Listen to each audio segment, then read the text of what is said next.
오랜만이죠.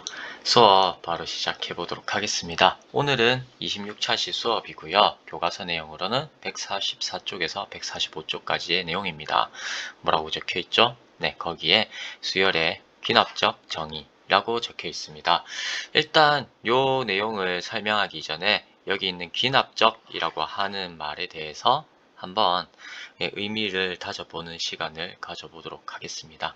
네, 여러분 이제 중학교 때부터 귀납적이다 라는 말은 많이 들어봤을 거예요. 그죠? 그 중에서 일단 뭐 간단하게 이제 정리를 한번 해보는 시간을 가져보도록 합시다. 네, 중학교 때 여러분 국어 시간에 제 기억에는 그래요. 그때 이제 귀납법이라고 하는 거를 들어봤을 겁니다. 예, 연역법과 대비되는 논증 방법입니다. 그죠? 논증이라는 거는 뭐예요? 내가 하는 말이 설득력이 있게 하는 방법이라는 거죠. 네, 제가 아무 말이나 이렇게 이제 했을 때 여러분들이 별로 이제 믿어주지 않을 때 제가 이거는 믿어야 되는데 라고 할 때 어떤 말을 합니까? 네, 여러 가지 말을 하겠지만 그 명제의 타당성을 확보하기 위해서 몇 가지의 전제가 참임을 보여서 전체가 참일 것이라고 추론하는 것입니다. 맞죠? 뒤에 것 썼는데 이제 잘렸네요. 화면에서. 맞죠? 네. 그러니까 예를 들어서 전제 1이 x1은 파이다. 전제 2, x2는 파이다. 전제 3, x3는 파이다. 이런 식으로 전제 1, 전제 2, 전제 3, 전제 4 이런 식으로 이제 가는 겁니다. 예를 들어서 그런 거죠. 네. 그거 뭐지? 2반에 있는 1번은 머리가 검었다. 2번은 머리가 검다. 3번은 머리가 검다. 그러면 이 반에 있는 모든 학생은 머리가 검다. 라는 식으로, 예, 결론을 내는 거죠. 그죠? 결론은 모든 자연수 n에 대해서 x는 파이다. 이런 식으로 내는 이 방법을 귀납법이라고 합니다. 네, 방금 제가 말을 하면서도 여러분들이 말도 안 되겠다. 이렇게 이제 생각한 게 뭐예요? 머리가 아까 전에, 얘도 1번도 머리가 검었다. 2번도 머리가 검었다. 3번도 머리가 검었다. 이렇게 이제 할 때 머리가 검지 않은 사람이 한 명이라도 있으면 요 논제는, 요 결론은 거짓이 되죠. 맞죠? 기납법은 이제 그런 이제 단점이 있습니다. 네, 만약에 연역법이라고 하면 연역법은 귀납법과 대비되는 논증법인데 전제가 참이라고 가정이 되어 있습니다. 맞죠? 전제가 참이라고 가정이 되어 있고 만약에 그 추론 방법이 타당하면 이제 결론은 항상 참이 되는 그런 논증 방법입니다. 예를 들어서 제일 쉽게 쓰이는 게 3단 논법이죠. 모든 사람은 언젠가 죽는다. 소크라테스도 사람이다. 그러니까 요 두 개의 참이 되는 전제를 토대로 추론 방법이 타당하니까 소크라테스는 언젠가 죽는다 라는 결론을 낼 수 있다. 이렇게 이제 논증하는 방법이 연역법입니다. 네, 다시 이 귀납법, 귀납적이라는 말을 의미하기 위해서 귀납법, 연역법을 설명했는데요. 귀납법이라고 하는 요 논증 방법적으로 한번 수열을 정의해 보자는 거죠. 맞죠? 귀납적이라고 하는 거는 어때요? 사례 1, 사례 2, 사례 3 이걸 토대로 일반화를 시키는 거죠. 네, 특수한 상황에서 뭘 이끌어낸다?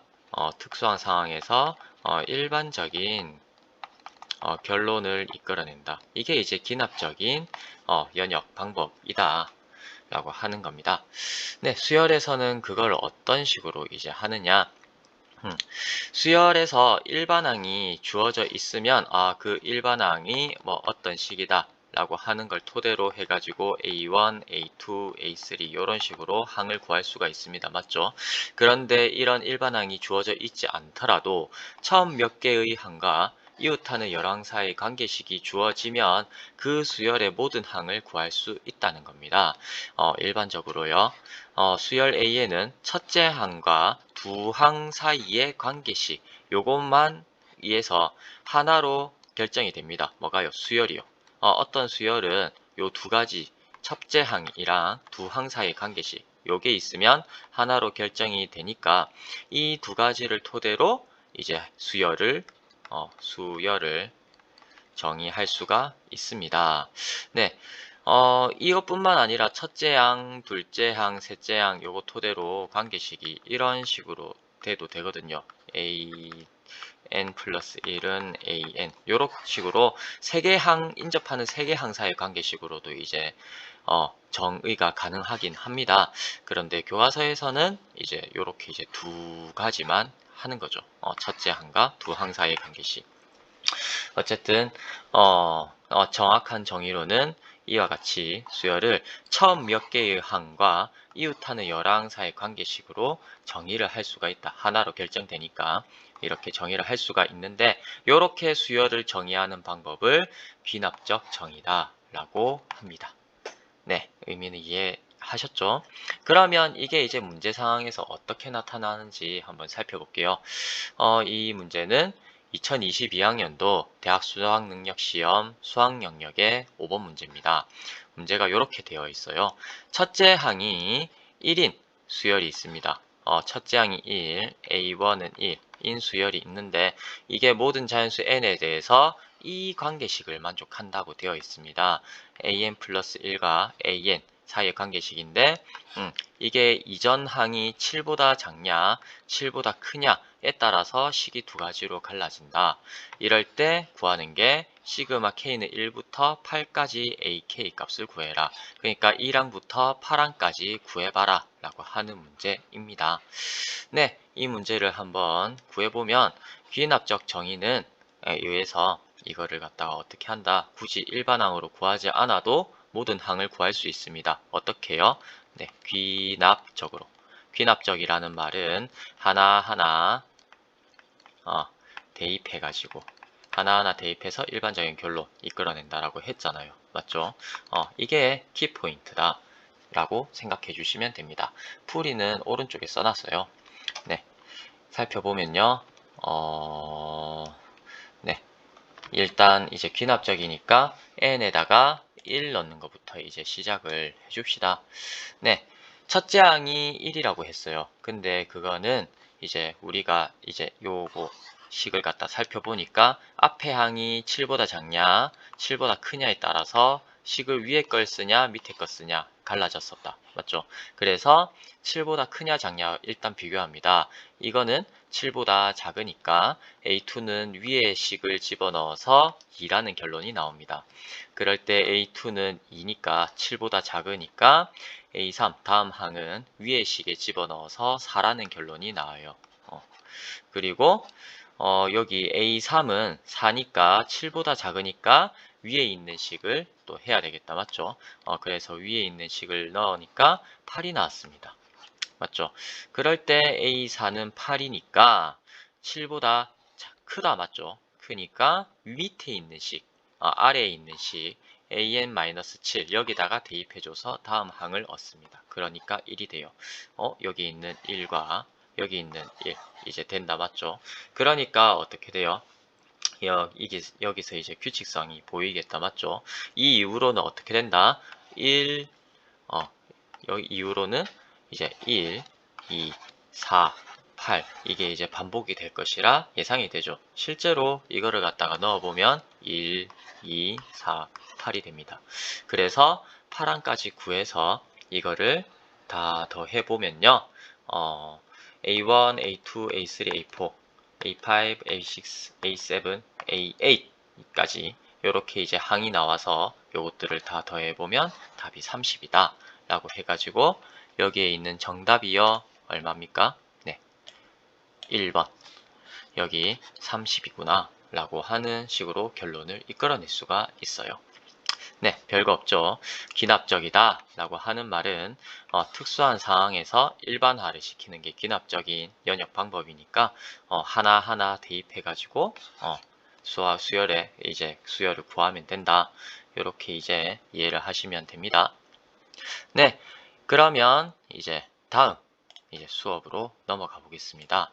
다음 수업 내용은 그러면 요 하나하나의 관계식 이웃하는 여러 항 사이의 관계식 이거를 쉽게 구하는 방법 쉽게 구하는 방법은 없지만 어쨌든 요령껏 구하는 방법을 한번 알아보도록 하겠습니다.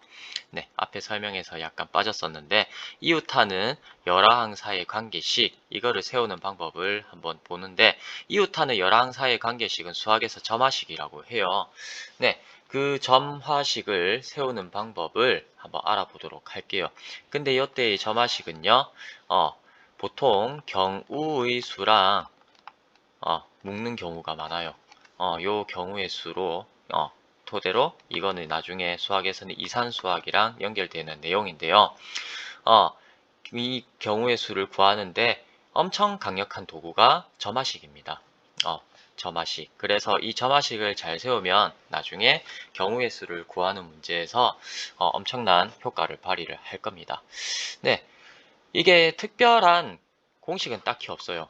네, 이게 공식이 딱히 없는데, 제가 생각했을 때는, 요게 이제 점화식 세우는 방법이 귀납적인 방법, 특수한 경우, n이 1일 때, 2일 때, 3일 때, 요 경우로 이제 이전 항과 다음 항과 이제 연결을 잘 시켜준다면, 이게, 이 점화식을 세우는데 엄청 수월할 거예요.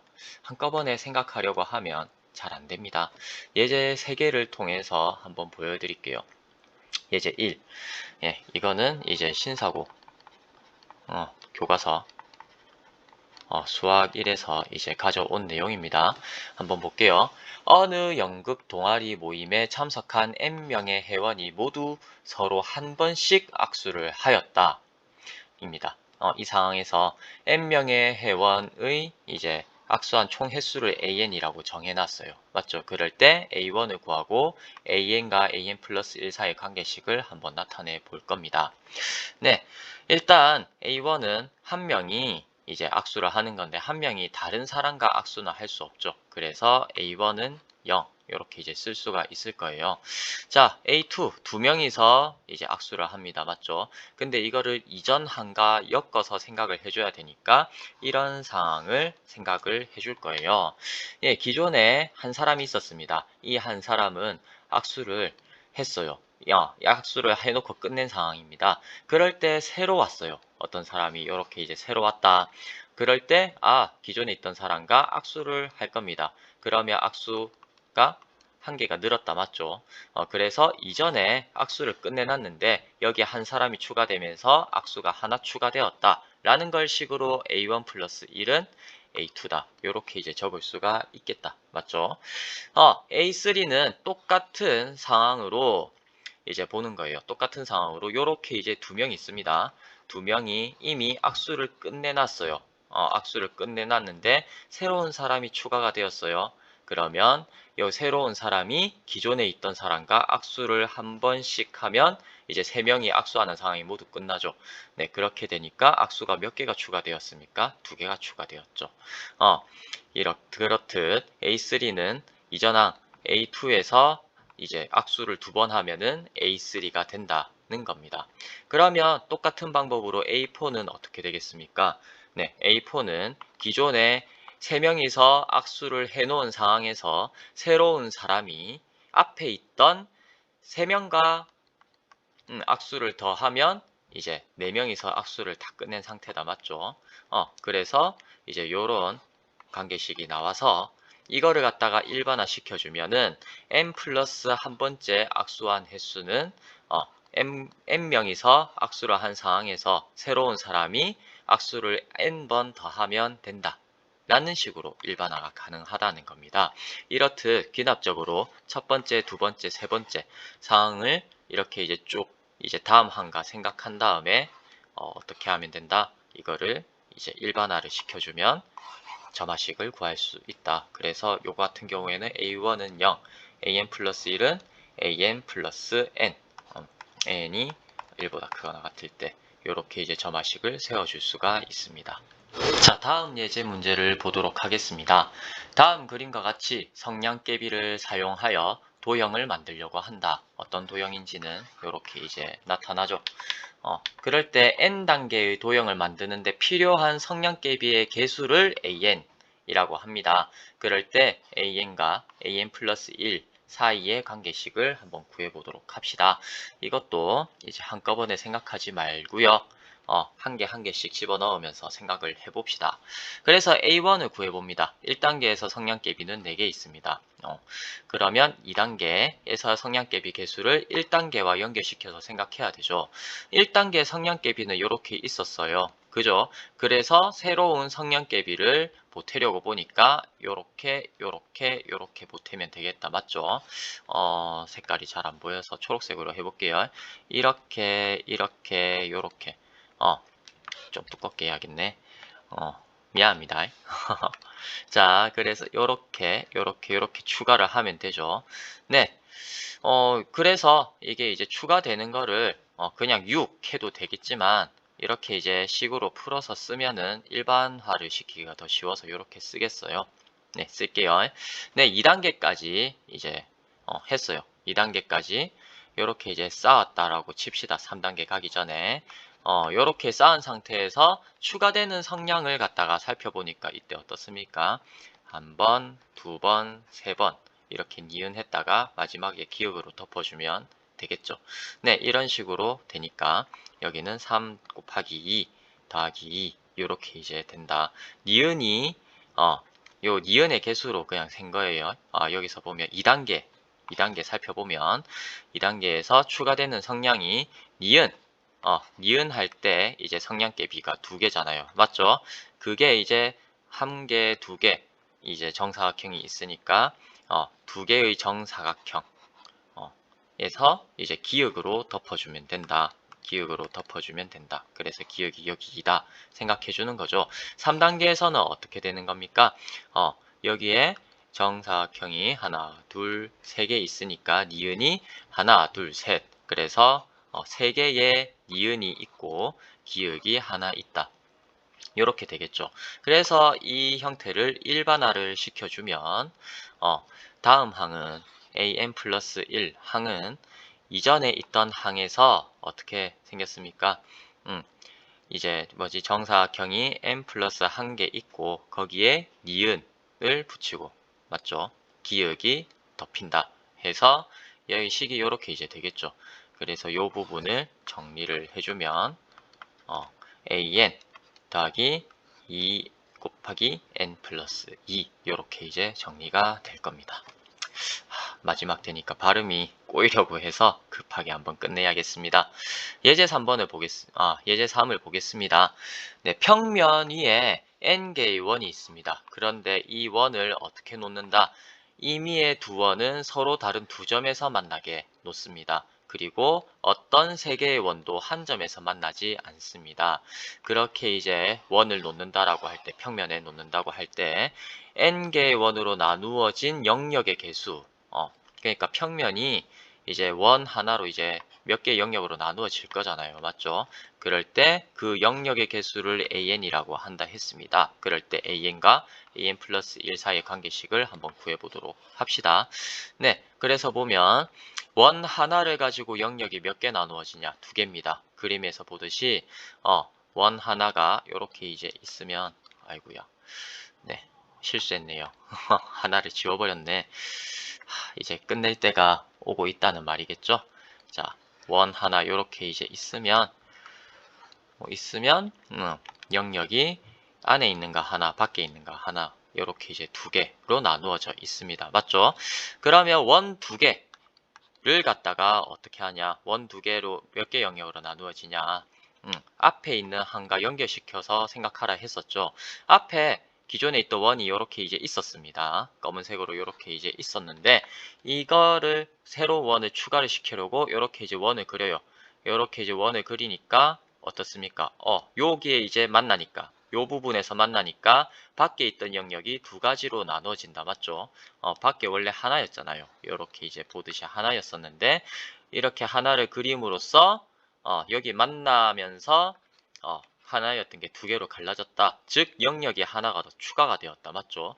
그러면서 이제 여기 또 그려지면서 여기에서부터 여기까지 이제 그려지면서 어떻습니까? 원 안에 있던 영역이 2가지로 갈라졌죠. 그렇게 되니까 여기도 아이고 오늘 가하다. 맞죠? 여기 있던 것도 이제 하나가 더 추가가 됐습니다. 즉 원래 있던 영역에서 추가가 몇 개가 됐습니까? 밖에서 만날 때 한 번, 안에서 만날 때 한 번 해갖고 두 개. 여기 이제 더 추가가 된 거죠. 네. 그러면 원 3개 가지고 어떻게 나누어지냐? 원래 2개 있었던 거에서 이제 몇 개 영역이 더 추가되나 살펴보면 되죠. 그게 4개인데 어떤 식으로 되는 거였어요? 네, 원을 갖다가 이렇게 이제 빨간색으로 그려준다라고 할 때요. 요렇게 이제 그리다가 여기서 만날 때 한 번 추가되고 여기서 만날 때 또 한 번, 요렇게 만날 때 한 번, 요렇게 이제 마무리 지으면서 한 번 해가지고 총 몇 개가 더 추가되었다? 4개가 더 추가가 되었다. 네, 기존에 있던 거에서 어떻게 만날 때마다 새로운 원이 이제 기존에 있던 원과 만날 때 어떻게 된다? 영역이 하나씩 추가된다 라고 하는 게 이제 이렇게 보이는 거죠. 발견이 됐습니다. 그래서 요까지만 했을 때 2, 4 다음에 6이 올지 아니면 8이 올지 헷갈리잖아요. 그래서 이제 한 개를 더 해준 거예요. 그죠? 우리는 요 사실을 알고 있으면 그냥 플러스 6이 되는 걸 알기는 하지만 그 다음에 A4 할 때요. 플러스 6이 될 거라는 거 믿어 의심치 않지만 그래도 한번 더 적어봤어요. 네, A4라고 하는 것은 이전에 기존에 이제 원 3개가 이렇게 이제 있을 때 하나를 더 원을 추가하면 몇 개 영역으로 더 생기냐 알아보니까 앞에 위에서 이제 어떤 규칙성이 있다고 했습니까? 두 번은 서로 다른 두 점에서 만난다라고 했다 맞죠? 그러면 새로 생기는 원은 기존에 있던 것과 두 개에서 만나야 된다는 겁니다. 아시겠죠? 그리고 어느 세 개의 원도 한 점에서 만나면 안 되니까요. 맞죠? 그래서 이제 여기에서 2개 만나고 여기에서도 2개 만나고 여기서도 2개를 만나가지고 총 몇 개가 생긴다? 6개가 더 생긴다는 거예요. 그죠? 이 사실을 2, 4, 6 이렇게 이제 추가되는 걸 일반화 시키면 점화식이 어떻게 나타나겠습니까? an 플러스 1 이거는 이전에 있던 거에서 2n개만큼의 영역이 더 추가가 된다 라고 이제 정리를 할 수가 있겠다 맞죠? 그래서 관계식이 이제 an 플러스 1은 an 더하기 2n이다 이렇게 이제 정리가 됩니다. 할 때 이제 우리는 그러니까 수학하는 사람들은 이제 배경 지식 요거를 갖다가 이제 자연수의 제일 기본적인 성질이다. 그러니까 이거를 이제 공리로 하자라고 하는 게 페아노 공리계입니다. 페아노라는 사람이 자연수에 여러 가지 성질이 있다 맞죠? 그 중에서 제일 기본이 되는 것, 반박을 할 수가 없는 것이 무엇일까? 타당하다고 주장할 때 그 근간이 되는 그 공리는 무엇이라고 정리를 할까라고 하는 걸 5가지로 이렇게 이제 나타냈어요. 이 근간이 되는 5가지 중에서 하나라도 빠지면 자연수라고 칭할 수 없겠다. 하는 성질. 그 성질이 이제 이렇게 이제 5가지가 있는데 이거를 페아노 공리라고 합니다. 그래서 이제 다음 성질을 만족하는 모든 집합을 갖다가 가리켜서 자연수 집합이라고 합니다. 이거를 이렇게 이제 제가 정리를 해놨는데요. 이거를 이제 하나하나 설명하기에는 시간이 좀 많이 걸립니다. 맞죠? 근데 이제 이 부분이 이제 뭐냐? 수학적 기납법 아니면 이제 수열의 기본 기납적인 정의를 갖다가 이제 설명하는데 제일 기본이 되는 이제 공리거든요. 그래서 알아놨으면 좋겠다 해서 적어놨습니다. 네. 그냥 여러분들이 오해할까봐 말씀을 드리는 건데 그냥 이런 게 있구나 하는 정도로만 아시면 돼요. 그냥 네. 혹시나 궁금해하는 사람이 있을까봐 가져온 거고요. 그냥 피아노 공리계 이렇게 5가지가 있네. 그냥 보고 이해할 수 있으면 좋겠지만 네, 굳이 이해는 저도 사실은 잘 못하거든요. 네, 그래서 한번 봤으면 좋겠다 싶어서 갖고 온 겁니다.